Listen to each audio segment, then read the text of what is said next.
எது வீரம்? முத்தொள்ளாயிரத்தில் ஒரு பாண்டிய மன்னன் ஜெயிச்சுட்டு அப்படி வெளியில வராங்க. தமிழ் எழுத்தாளர்கள் எப்படி வீரத்தை எழுதுறாங்கன்னு பாருங்க. அப்படி வெளியில வரான் ஒரு வீரன், ஒரு மன்னன் ஜெயிச்சிட்டோண்டா அப்படின்னு வந்த உடனே அந்த முத்தொள்ளாயிரத்தின் ஆசிரியர் யாருன்னு தெரியல. முத்தொள்ளாயிரத்தில் அந்த பாண்டியனை பற்றி எழுதுகின்ற அந்த ஆசிரியர் சொல்லுகிறார், அந்த வீரன் அந்த களமாடி ஜெயித்த அந்த மன்னன் தோற்றான் போல் நின்றான். நான் தோத்துட்டேன்டா, உனக்கு முன்னால ஜெயிச்சது நீதாண்டான்னு நின்னானா. என்ன காட்சி என்றால், ஒரு பகை மன்னன் நெஞ்சிலே அம்பெய்து விட்டு கையிலே வேல் எடுத்துக்கொண்டு இந்த சுட்டு விரலால் தன்னுடைய பகைவனை காட்டிக்கொண்டு பார்த்து கொண்டிருக்கிறான். மடித்த வாயோடு அப்படி நிக்கிறான். அம்பு பாஞ்சிருச்சு, இறந்துட்டான். அவனை பார்த்து விட்டு அந்த ஜெயித்த மன்னன், நான் இல்லடா ஜெயித்தது, சாகும் போது வீரனாவே இருந்தியடா, நீதான்டா ஜெயிச்சன் என்று சொல்லிட்டு வந்தான் பாருங்க. அதற்கு பெயர் தான் தமிழ் வீரம். இந்த வீரத்தை நான் ராமனிடத்தில் பார்க்கிறேன். ராமன் நிக்கிறாங்க, கும்பன் வரான். கும்பகர்ணத்தை பத்தி பேசணும்னா ரொம்ப நிறைய பேசலாம். எனக்கு ரொம்ப பிடித்தமான ஒரு ஆள். நல்லா சாப்பிடுவான், நல்லா தூங்குவான், 6 மாசம் சாப்பிடுவான், 6 மாசம் தூங்குவான். சூப்பர்ல. பெண்களுக்கு அதெல்லாம் இல்ல. நாளும் கிழமையும் நலிந்தோருக்கு இல்லை, ஞாயிற்றுக்கிழமை பெண்களுக்கு இல்லை. நமக்கு கிடையாது. உனக்கு இல்ல, உனக்கு இல்ல, உனக்கு இல்ல, அது நமக்கு இல்ல. அவன் தூங்குறான், எழும்பி வரான், போர்க்களத்துக்கு வந்துட்டான், ராமனை எதிர்கொள்றான். அவன் கம்பர் கொம்பர் இல்லையா, அவர் எப்படி சொல்றாரு பாருங்க. அவன் எவ்வளவு பெரிய ஆளுங்க. நீங்க ஒரு பெரிய விஷயத்த சொல்லுங்க பாப்போம். நம்ம குழந்தைகளுக்கு ஒரு பெரிய விஷயத்த சொல்லுங்க, எப்படி சொல்வீங்க? பெருசா சொல்லுங்க எல்லாத்தையும். எதாவது நம் பாட்டிமார்கள் நமக்கு பெருசு பெருசா கதை சொன்னாங்க. நம் பாட்டிமார் கதைகளில் ஒரு நாளும் அரக்கர்கள் வென்றதில்லை. ஆனால் இன்றைக்கு வரக்கூடிய அத்தனை கதைகளிலும் அரக்கர் தான் ஜெயிக்கிறார்கள். கொஞ்சம் கவனமா இருக்கணும் நம்ம இந்த கதைகள்ல. அவ்வளவு பெரிய அரக்கன். நான் சின்ன வயசுல என்கிட்ட கேட்பாங்க என்னோட விளையாடுற தோழிமார்கள், என்ன உனக்கு பிடிக்குமா? நான் சொல்ல பிடிக்குமே. எவ்வளவு பிடிக்கும்னு ஒரு நாள் என்னுடைய தோழி ஒருத்தி கேட்டா. நான் இப்படி பதில் சொன்னேன். எனக்கு பார்த்தா நான் கம்பனை வாசிக்கவே இல்லை. நான் ஒரு 3 வயசு தான் இருக்கும், எனக்கு 3-4 வயசு இருக்கும். எனக்கு அப்படியே நினைவு இருக்கு. ஆனா அடுத்தடுத்து நான் அதை நினைவில் வைத்துக் கொண்டதனால் எனக்கு இப்போதும் நினைவு இருக்கு. மாட்டை ஒருத்தன் தூக்குனானா கண்ணுக்குட்டியில இருந்து தூக்கி பழக்கமா இருக்கும், அப்பதான் தூக்குவான். அந்த மாதிரி ஞாபகம் வந்தது. இது எப்படி ஞாபகம் வந்தது பாருங்க. நான் உன்னை எனக்கு ரொம்ப பிடிக்கும் ஃபாத்திமா. எவ்வளவு பிடிக்கும்? ரொம்ப அப்படி நிறுத்திட்டேன். பா நாளைக்கு சொல்றேன். அவ்வளவு பிடிக்கும். 24 hours நீங்க இழுக்கலாம் அந்த பாவை. அப்புறமா கேட்டா சொல்லு இப்ப இல்ல நாளைக்கு சொல்றேன். 3 நாளைக்கு அப்புறமா தான் பா அவ்வளவு பிடிக்கும் அப்படின்னு சொன்னேன். அது ஒரு ஜெஸ்டர் தான். கும்பன் எவ்வளவு அழகாக இருந்தான் என்று, எவ்வளவு பெருசா இருந்தான் என்று கம்பர் சொல்றார். இந்த தோலை பார்த்துட்டு அடுத்த தோல் பார்க்கணும்னா பல நாள் போகுமா. அவன் தூங்கிட்டே இருக்கிறான். கம்பர் பயங்கர விளையாடுவார் அதுல. நீங்க அது இதெல்லாம் தொடர் சொற்பொழிவா வைக்கணும். நீங்க ராமன் பேசுறதுக்கே 40 நாள் ஆகும். இல்ல கிருஷ்ணன் வேற. அப்படி படுத்துட்டு அவன் காதல இடிக்கிறாங்க. அப்பதான் அவன் ஏந்திரிப்பான்னு சொல்லிட்டு உலக்க போட்டு இடிக்கிறாங்க. அவனை எழுப்பணும். உலக்க போட்டு இடிக்கிறாங்க. இடிச்சுட்டே இருக்கும் போது அது ரொம்ப அழகா கம்பர் எழுதுவார். உறங்குகின்ற கும்ப கண்ண உங்கள் மாய வாழ்வெல்லாம் இறங்குகின்றதின்று கான் எழுந்திராய் என்று எழுந்திராய். கரங்கு போன்ற விற்பிடித்த கால தூதர் கையிலே உறங்குவாய் உறங்குவாய் இனி பிடித்துறங்கும். அப்படியே கடந்து அடிக்கிறாங்க. உலக்கையால அடிக்கிறாங்க. உலக்கையால இந்த காதம் அந்த காதம், இந்த காதம் அந்த காதம். உலக்கையில எழுந்திரிக்கல. உடனே ஒருத்தவங்க சொல்றான், வா நாம யானையை விடுவோம் உள்ள. காதுக்குள்ள யானையை கூட்டிட்டு போறானு. ஒருத்தன் யானையை கூட்டிட்டு போயிட்டானா அவன் அங்குசத்தை தொலைச்சிட்டான். கம்பர் பாட்டு வெளியில ஓடி ஐயோ என் அங்குசத்தை காணோம், என் அங்குசத்தை காணும். டேய் நான் என் யானை காணும்னு சொல்றேன், நீ 5 குசத்தை காணும்னு சொல்றேன்னு ஒருத்தன் சொல்றான். அப்படி ஒரு பாட்டு இருக்கு. எவ்வளவு பெரியவனாக இருக்கிறான். அவ்வளவு பெரிய அந்த கும்பன் தன்னுடைய அண்ணனுக்காக நிற்கிறான் களத்தில். அண்ணன் செய்வது தவறு என்று சுட்டி காட்டியவர். அண்ணனோடு சேர்த்து அழிய வேண்டும், அதுதான் என் அறம் என்று வந்து நிற்கிறான். அதனால் ராமனுக்கு எதிரான அணியிலே நிற்கிறான். ஆஹா, கும்பன் போல ஒரு வீரனை பார்க்க முடியாதுங்க. சாகும் போது கூட அவனுடைய போர்க்களத்துல அவன் களமாடுறதெல்லாம் நீங்க பார்த்தீங்கன்னா, எனக்கு ஒரு மீட்டிங்ல நான் சொல்லி இருக்கிறேன். பாகுபலி படம் பாத்தீங்களா? அந்த ராஜ்மௌலி இருக்கார்ல, அவர் வந்து ஒரு பேட்டியில சொன்னார். ராஜ்மௌலியில மதன் கார்கி சொன்னார். மதன் கார்கி தான் லிரிக்ஸ், அந்த வசனம் எல்லாம் அவர் தான். அவரை சொல்லும் போது ராஜ்மௌலி வந்து ஒரு தெலுங்கருங்க. தெலுங்கர் ராஜ்மௌலி தன்னுடைய கதைக்கு வசனம் எழுதிய அந்த மதன் கார்கி கிட்ட அவங்க சொல்லி இருக்கிறாரு, கம்ப ராமாயணத்தை படி, அப்படி இருக்கணும் வசனம். எப்படி பாருங்க, இந்த வசனம் தான் அவர் ராஜ்மௌலி சொல்லி காட்டின வசனம். அயோத்தியில் பெண்களின் கண்களும் வீரர்களின் அம்புகளும் குறி தவறுவதே இல்லை. இப்படி எழுதுறாராம் கம்பர். அத ஒரு தெலுங்கர் படிச்சு சொல்றார். நாம விட்டுட்டோம்.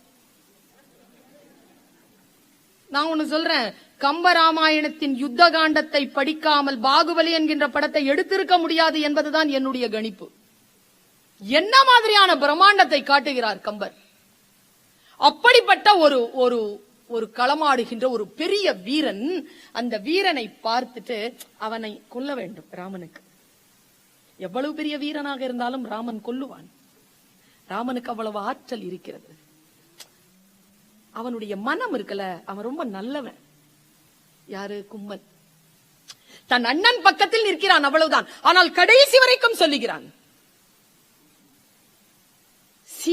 சீதையை விட்டிலையோன்னு தான் கேட்டான். எழுந்த உடனே, ஏண்டா எழுப்பின, போர்க்களத்துக்கு போனோண்டான்னு ட்ரெஸ் எல்லாம் பண்ண அப்புறம், ஏண்டா இன்னும் அந்த சீதையை உள்ளியான்னு தான் கேட்டான். அப்புறமா, டேய் வேணாடா விட்டுறான்றான். அதெல்லாம் நீ போய்தான் ஆகணும். சரி, இப்படி முடிவு பண்ணிக்கோ, என்ன கொன்னுட்டாங்கன்னா உன்னை கொன்னுடுவாங்க, ஓகேவா அப்படின்னு தான் போனான். வீடனன் வந்து கூப்பிடுறான், வாடா அண்ணன் வேண்டாம், நம்ம ராமன் பக்கம் போய். டேய் நீ போடா, இவன் தாண்டா என்ன வாழ வச்சான். நீர்கோல வாழ்வை நச்சி நெடுது நாள் வளர்த்து பின்னை போர்க்கோலம் செய்து விட்டார்க்கு உயிர் கொடாது அங்கு போகேன். உனக்கு மரணம் அங்கே, எனக்கு புலையூறு மரணம் தான் என் புகழ், போ அப்படின்னு சொன்னவன் கும்பன். அந்த மனச பாக்குறாங்க ராமன், அந்த வீரத்தை பாக்குறான் ராமன். அருந்து விழுதுங்க, கை அருந்து விழுந்த உடனே லெப்ட் ஹேண்ட்ல கை எடுத்து அடிக்கிறான். சாயனங்க, இவ்வளவு பெரிய உருவம் சாயறதுக்கு தடுமாறுறான். பாக்குறான், எந்த பக்கத்துல தன் படை இருக்குதோ அந்த பக்கத்திற்கு எதிர்புறம் சாய்ந்து இறந்தான் கும்பன். சாகும்போது கூட. அதனால் தான் ராமன் தன்னுடைய வில்லை அம்பை எடுத்து வில்லை பூட்டுகின்ற பொழுது அவன் மலர்கரங்கள் நடுங்கின என்று எழுதுகிறார் கம்பர். எந்த ஒரு வீரன் தன் முன்னால் இருக்கக்கூடிய சுத்தமான வீரனை எதிர்த்து அம்பு தொடுக்கிறானோ அவனுடைய கரங்கள் விதிர் விதிர்த்து போகும் என்பதற்கு என்கின்ற அறம், மரம் சார்ந்த அறம் சொல்லப்பட்ட இடம் ராமனின் இடம். இங்க எத்தனை பேர் அண்ணன் அண்ணா எத்தனை பேர்? அண்ணா அக்கா எத்தனை பேர் அண்ணனோட பிறந்தவங்க? அண்ணனா இருக்கிறதெல்லாம் பெரிய விஷயம் இல்லைங்க. அண்ணனோட பிறக்கிறது பெரிய விஷயம் தெரியுமா? அக்காவோட பிறக்கணுங்க. அண்ணா அக்காலாம் பூனைக்கு முதல் குத்தி பத்தியம் வாங்க. அது உண்மையா பொய்யான்னு எனக்கு தெரியாது. குடும்பத்திற்கு பத்தியமாகி போனவர்கள் அண்ணனும் அக்கா. அதை யோசிச்சு பாருங்களேன். நீங்க அப்பாவை இந்த வயசுல பார்க்க முடியாதுங்க. இருந்தா பாத்துக்கோங்க. அவங்களே சின்ன வயசுல பாக்கணும்னா அண்ணனை பாத்துக்கோ. இன்னைக்கு வீட்டுக்கு போய் உடனே ஒரு போன் அடிச்சு, அண்ணா நல்லா இருக்கியா கேட்டுருங்க. அண்ணா அக்கா மறுபடியும் வரமாட்டான். கம்பன் அதை சொல்லி நிற்கிறான். அண்ணன் எப்படிப்பட்ட அண்ணன், அண்ணனா இருந்தா எப்படிப்பட்ட அண்ணனா இருக்கணும்னு வாலி சொல்றாங்க ராமன் கிட்ட. அண்ணனா இருந்தா உன்ன மாதிரி இருக்கணும்டா அண்ணன். என்ன அண்ணன்டா நீ, உனக்காக ஒருத்தன் உன் பாதுகை எடுத்துட்டு போய் ராஜாங்கம் பண்றான். ஒருத்தன் யாராலையும் துறக்க முடியாத இளமையை துறந்தாங்க லக்ஷ்மண. அண்ணனுக்காக செஞ்சாங்க இவங்கெல்லாம். ஆனா நான் கெட்ட அண்ணன், என் தம்பியை நான் ரொம்ப கஷ்டப்படுத்திட்டேன். என் தம்பி என்ன கொன்னுட்டான். இருந்தாலும் ஒண்ணு சொல்றேன் கடைசியா, பாருங்க ராமாயணம் என்ன சொல்லுதுன்னு பாருங்க. உங்ககிட்ட கடைசியா ஒரு விஷயம் சொல்ற, ராமா நீ ரொம்ப நல்ல அண்ணன்ற திமிரு உன் தம்பிக்கு உண்டு. எப்ப பார்த்தாலும் இப்படியே நம்ம சுத்துவோம் தெரியுமா? நான் சுத்துவேன்பா. ஏய் அண்ணன் யார் தெரியுமா? ஸ்கூல்ல எல்லாம் நம்ம கிட்ட யாருமே வாலாட்ட முடியாது. எங்க அண்ணன் கிட்ட சொல்லிடுவேன். நிறைய வாட்டி நான் சொல்லியிருக்கிறேன். அண்ணன் தான் நமக்கான ஒரே செக்யூரிட்டி கார்டு. அப்பாட்ட சொன்னாலும் அடி விடும். அண்ணன் தான் யார் அது அப்படின்னு சொல்லிட்டு வெளில வருவான். அவன் சொல்றான், நான் நல்ல அண்ணன் இல்ல, என் தம்பிக்கு நான் கெட்ட அண்ணன் ராமா. ஆனா நீ நல்ல அண்ணன், உன் தம்பி உன்னுடைய அண்ணங்கிற திமிர்ல சுத்துறான். எப்பவாவது ஒரு நாள் அந்த திமிர்ல என் தம்பிய பார்த்து போடா அண்ணனை கொன்னவனே அப்படின்னு சொல்லாம பாத்துக்கிறியா? முன்முனை முழுந்தாய் என்றே இவன் பிழை பொறுப்பதையான்னு சொல்லிட்டு செத்துட்டாங்க வாலி. நல்ல அண்ணங்க வாலி. ராமனை பார்த்து தன்னுடைய வாழ்க்கையை சுத்திகரித்துக் கொண்டவன் வாலி. நல்ல அண்ணனாக இருப்பது எப்படி என்பதனை இந்த உலகத்திற்கு சொன்னவன் நல்ல அண்ணன்க ராமன். ஒரு நல்ல கணவன், ஒரு நல்ல குழந்தை, ஒரு நல்ல மாணவன், ஒரு நல்ல போர் வீரன். கடைசியா ஒன்னு சொல்றேன். வானத்துல இருந்து தசரதர் இறங்குறார். இந்த தசரதருக்கு என்னன்னு தெரியல, செத்த அப்புறமாவும் அவருடைய அந்த பழக்கம் போகல. குழந்தாய் உனக்கு என்ன வரம் வேண்டும் கேள். அந்த ஏற்கனவே 2 வரம் கொடுத்துதானே சிக்கனார். திருந்தலிங்க அவரு. கீழே வந்தோடனே கேட்டார், உனக்கு என்ன வரும்? நாமளா இருந்தா என்னென்னமோ கேட்டிருப்போம்ல. அவன் யோசிக்கிறாங்க. தன்னை தன் தாய் கானகத்துக்கு துரத்திய பொழுது தன் தகப்பன் சொன்ன வார்த்தையை அறிந்தான் ராமன். தன் தகப்பன் தாயிடத்தில் என்ன தெரியுமா சொன்னா? இனி நீ என் மனைவி இல்லை, உன் மகன் பரதன் என் மகன் இல்லை அப்படி சொல்லிட்டு செத்தான். பாருங்க குடும்ப உறவுகளை எப்படி பேணி பாதுகாக்கிறான்றது பாருங்க. தன் இளமையை அழித்தவள், தன் வாழ்க்கையை அழித்தவள், தன்னுடைய எல்லா விஷயங்களையும் தனிப்பட்ட வாழ்க்கையை அழித்து கொண்டு சமூகத்திற்காக தான் வந்ததற்கு காரணமான ஒரு பெண்ணை மனசுல வச்சுக்கிட்டு கடைசி நிமிஷம் வரைக்கும் நம்ம எவ்வளவு துன்பங்களையும் துயரங்களையும் ஆறாத ரணங்களையும் சுமந்து கொண்டிருக்கோம். இன்னைக்கு கூட நம்ம கிட்ட துப்பாக்கி கொடுத்தா சுட்டு தள்ளுறதுக்கு நம்ம குடும்பத்திலேயே ஒரு 10 பேர் வச்சிருக்கோமா இல்லையா? ஊருக்கு போனாலும் அவனை விடக்கூடாது வச்சிருக்கிறோமா இல்லையா? இந்த மட்டும் எனக்கு கிடைச்சிருச்சு, எனக்கு உங்களெல்லாம் போட்டு தள்ள ஒரு பிரச்சனையும் கிடையாது, உனக்கு சட்ட சிக்கல் வராது, நீ மன்னிக்கப்படுவாய் அப்படின்னா நம்ம ஒரு 10 பேரை கண்டிப்பா வச்சிருக்கோம். அப்ப ராமனுடைய ஃபர்ஸ்ட் லிஸ்ட்ல இருக்கிறதே கைகேயி தான். ராவணனை அவன் கொன்னுட்டான். அப்படி நிக்கிறாங்க.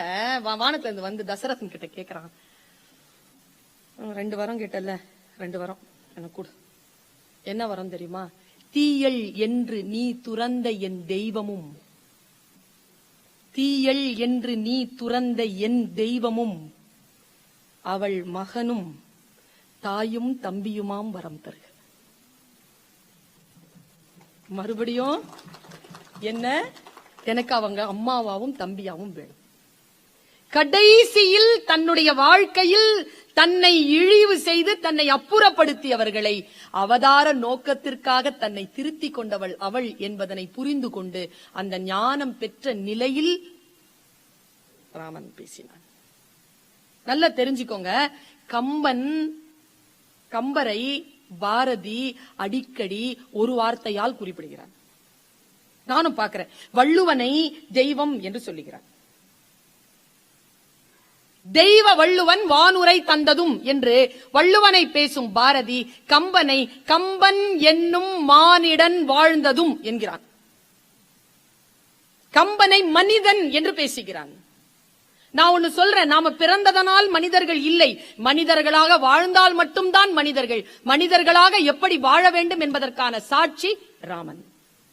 அதனால்தான் ராமனுடைய வெற்றியை மானுடம் வென்றதம்மா என்று பேசினான் கம்பன்.